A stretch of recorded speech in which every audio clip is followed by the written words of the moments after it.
오늘의 10대 뉴스 빠르게 전달드리겠습니다. 특검 김건희 불법 거래 3,832회로 8억 벌어. 김건희 특검팀이 구속영장에 김건희가 도이치모터스 주가 조작으로 8억 1천여만 원의 수익을 올렸다고 적시한 것으로 확인됐습니다.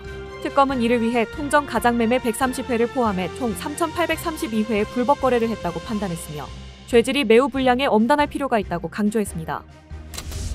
대통령, 내일 조국 등 광복절 특별사면 결정. 이재명 대통령이 내일 임시 국무회의를 열고 조국 전 대표 등이 포함된 85 특별사면을 최종 결정합니다. 법무부 사면심사위원회가 올린 명단에는 조국 전 대표와 부인 정경심 전 교수 등이 포함된 것으로 알려졌으며 국무회의 심의 의결을 거쳐 이 대통령이 최종 사면 대상자를 확정할 예정입니다. 아이돌 콘서트장 폭발물 신고 2,000명 대피 소동. 아이돌 그룹 더보이즈의 공연이 열릴 예정이던 올림픽 체조 경기장에 폭발물 협박 팩스가 접수됐습니다. 경찰 특공대 수색 결과 폭발물은 발견되지 않았으며 공연은 약 2시간 지연됐습니다. 경찰은 모방 범죄 가능성을 열어두고 협박범을 추적하고 있습니다. 지게차 인권유린 가해자 입건 임금체불도. 전남 나주의 한 공장에서 외국인 노동자를 지게차에 묶어 올린 가해자가 형사 입건되고 과태료가 부과됐습니다.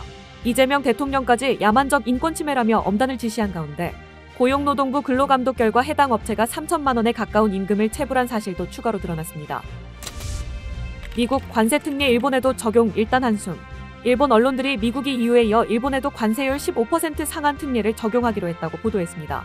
앞서 발표된 대통령령에는 해당 내용이 빠져 일본 내 우려가 컸지만 양국 합의가 재확인되면서 일본 정부는 한숨 돌리게 됐습니다. 다만 실제 시행까지는 시간이 걸릴 전망입니다. 손실보상 가상자산 사기 주의보 발령. 금융감독원이 투자 손실을 가상자산으로 보상해주겠다는 신종 사기가 급증하고 있다며 주의를 당부했습니다. 가짜 거래소 가입을 유도한 뒤 수수료 명목으로 돈을 뜯어내는 수법이 성행하고 있다며 소비자 경보 주의 단계를 발령하고 정부기관을 사칭해도 절대 속지 말라고 강조했습니다.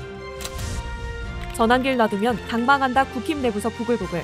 전환길 씨가 국민의힘 전당대회에서 소란을 피운 것을 두고 당내 의원들 사이에서 비판이 쇄도하고 있습니다. 한중진 의원은 저런 사람이 당을 좌지우지하게 놔두면 당이 망한다고 지적했고 다른 의원들도 참담하다며 지도부의 대책 마련을 촉구했습니다. 선관위는 내일 회의를 열고 대책을 논의할 예정입니다. 2차 소비 쿠폰, 소득 상위 10% 어떻게 거르나. 정부가 2차 민생회복 소비 쿠폰 지급을 앞두고 지급 제외 대상인 소득 상위 10% 선별 기준 마련에 착수했습니다. 건강보험료를 기본 기준으로 3대, 1인 맞벌이 가구 특례와 고액 자산가 제외 기준 등을 종합적으로 검토해 다음 달 확정할 방침입니다. 국힘 당대표 토론회, 찬탄 대 반탄 정면 충돌. 국민의힘 당권주자들이 첫 방송 토론회에서 윤석열 전 대통령 탄핵 찬반을 기준으로 나뉘어 거친 공방을 벌였습니다. 윤석열 전 대통령의 계엄 선포와 특검 체포 시도 등을 두고 후보들의 시각이 극명하게 엇갈렸으며 정청래 민주당 대표와의 대화 여부를 놓고도 입장 차이를 보이며 격렬한 논쟁을 벌였습니다.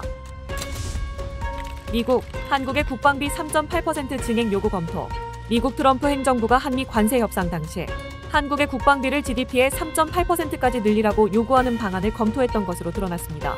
실제 협상에서는 요구하지 않은 것으로 알려졌지만 이달 말 열릴 한미 정상회담에서 관련 요구가 구체화될 가능성이 제기됩니다. 세상의 빠른 흐름, 구독으로 놓치지 마세요.